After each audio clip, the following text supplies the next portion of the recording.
Close your eyes. Imagine a cold so absolute, so entirely aggressive, that it feels like a physical blow to your chest. A cold where your eyelashes freeze together within seconds of stepping outside. Where taking a deep breath of air physically burns your lungs. Where a cup of boiling water thrown into the air instantly explodes into a cloud of ice crystals before it even touches the ground. Look deep into the frozen heart of Siberia. Thousands of miles away from the warming currents of the ocean, buried in the vast, desolate taiga of the Sakha Republic, lies a place that defies human logic. Welcome to Oymyakon. Welcome to the coldest permanently inhabited village on Earth. To live here is not simply to endure the winter. It is to wage a daily, relentless war against a temperature that actively wants to kill you. In the darkest months of January and February, the temperature here routinely drops to minus 50 degrees Celsius. Minus 50. At that temperature, the very physics of the world begin to change. Rubber tires shatter like glass. Pen ink freezes solid. Smartphone batteries die in less than 2 minutes. If you take your bare hand out of your glove to hold a metal door handle, your skin will instantly freeze to the steel, tearing away when you pull it.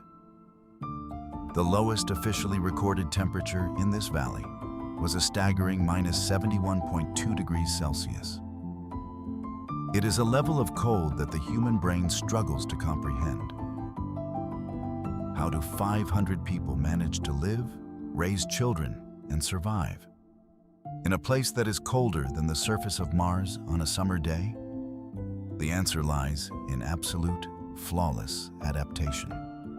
In Oymyakon, you do not fight the cold. You surrender to it. You alter your entire existence to accommodate it. Let's start with the most basic necessity: travel. If you own a car in Oymyakon, you have a terrifying daily problem. If you turn the engine off, the engine oil and transmission fluid will freeze solid within an hour. The engine block will crack.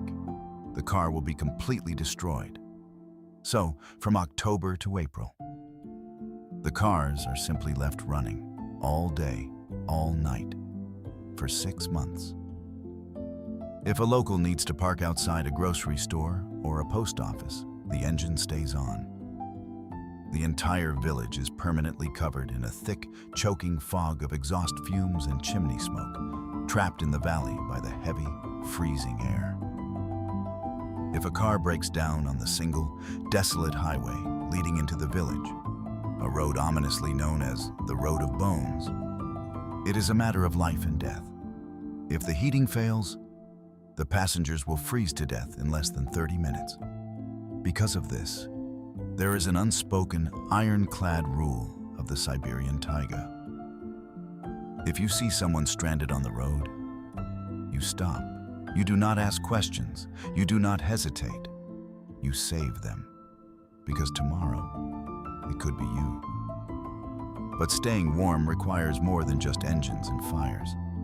It requires a specific type of fuel, in a land where the ground is permanently frozen solid beneath a layer of permafrost. Agriculture is completely impossible.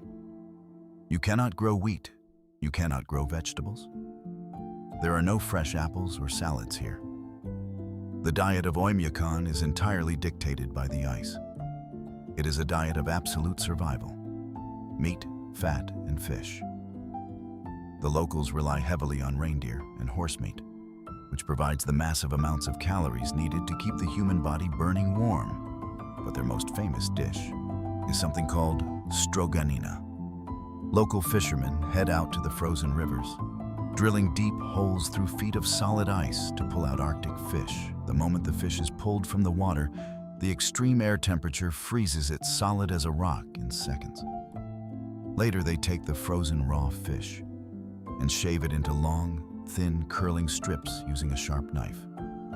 They dip the raw, frozen shavings into salt and pepper and eat it immediately. To an outsider, eating raw, frozen fish might seem bizarre, But to the people of Oymyakon, it is a vital source of vitamins and pure, unadulterated energy. It is the taste of the ice itself. Even the most ordinary, mundane tasks of daily life become monumental challenges here. Because the ground is made of permafrost, the village cannot bury water pipes. If they did, the pipes would shatter. Instead, thick, insulated pipes run above ground. But many homes do not have modern indoor plumbing at all. To get drinking water, the men of the village must drive tractors down to the frozen river. Using massive chainsaws, they cut giant blocks of pure blue ice. They drag these heavy ice blocks back to their cabins, stack them outside, and bring them indoors one by one to melt by the fire. Your drinking water is literally carved from the landscape. And then there is the issue of death. Just like in Svalbard, the permafrost creates a grim logistical nightmare. You cannot dig a grave in dirt that is frozen harder than concrete. When someone passes away in Oymyakon, the preparation takes days. The family must light massive bonfires on the ground where the grave will be. They let the fire burn for hours to thaw a few inches of topsoil. Then, they shovel out the mud. They light another fire in the shallow hole. They wait. They shovel again. It takes 3 full days of burning fires and digging, just to carve a resting place for the dead.